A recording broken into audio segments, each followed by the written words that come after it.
Hello friends, welcome to আপনজন kitchen. চলে এসেছি আবারও একটা নতুন রেসিপি নিয়ে। আজকের রেসিপি হলো নিরামিষ বাঁধাকপির তরকারি। তা চলুন দেখে নিই কীভাবে নিরামিষ বাঁধাকপির তরকারি তৈরি করতে হয়। প্রথমে আমি আলু নিয়েছি, আলুগুলোকে এইভাবে ডুমো ডুমো করে কেটে নিয়েছি। তারপর নিয়েছি বাঁধাকপিগুলোকে এইভাবে কুচি করে নিয়েছি। মশলার জন্য নিয়েছি আদা, 3টে কাঁচা লঙ্কা আর একটা গোটা টমেটো। আমি প্রথমে আদা আর লঙ্কাটাকে পেস্ট করে নেব, তারপরে আমি রান্নাটা শুরু করব। গ্যাসে কড়া বসিয়ে দিয়েছি, কড়াইতে দিয়ে দেবো সর্ষের তেল। তেলটা আমার গরম হয়ে গেছে। এই তেলের ভেতর দিয়ে দেবো অল্প একটু নুন, যাতে তেলটা ছিটকে না আসে।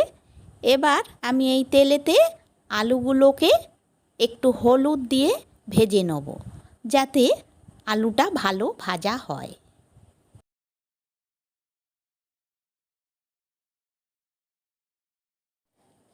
আলুগুলো আমার লাল করে ভাজা হয়ে গেছে।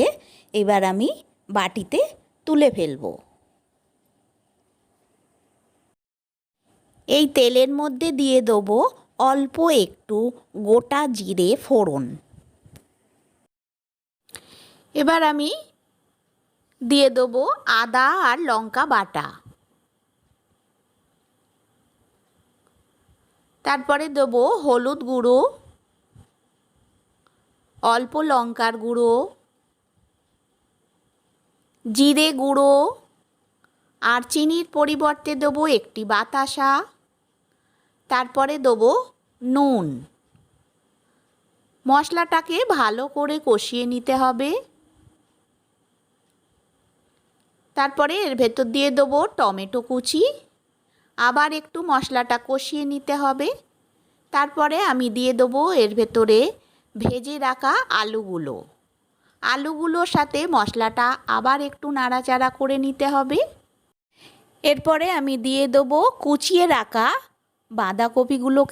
বাঁধাকপিগুলোকে আমি কোনো রকম সিদ্ধ করিনি। আমি কাঁচা অবস্থাতেই বাঁধাকপিটা রান্না করব।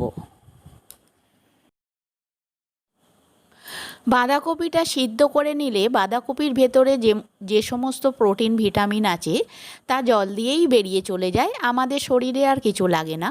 সেই জন্য বাঁধাকপিটা আমি সিদ্ধ করব না, কাঁচা অবস্থাতেই বাঁধাকপিটা আমি রান্না করে নেব। দেখুন আমার বাঁধাকপিটা কতটা নরম হয়ে গেছে। এইবার এর ভেতর দিয়ে দেবো 2 চামচ টমেটো পিউরি। আবার খানিকক্ষণ নাড়াচাড়া করে নেব।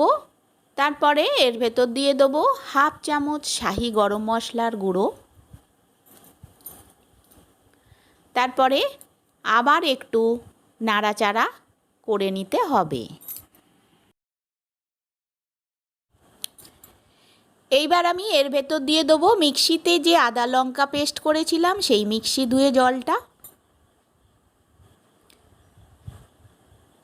আবার একটু নাড়াচাড়া করে নেব। আপনারা নুন মিষ্টি আপনাদের স্বাদ অনুসারে দেবেন। এখানে আমার নুনটা কম হয়েছে বলে আমি আর একটু নুন দিয়ে দেবো। তারপর কড়াইটিকে ঢাকা দিয়ে দেবো 3-4 মিনিটের জন্য, যাতে বাঁধাকপিটা ভালো করে সিদ্ধ হয়ে যায়। 4 মিনিট বাদে ফিরে আসলাম। দেখুন আমার রান্নাটা 90% তৈরি হয়ে গেছে। এইবার আর ঢাকা দেবো না, কড়াইতেই নাড়াচাড়া করে রেসিপিটা তৈরি করে ফেলবো।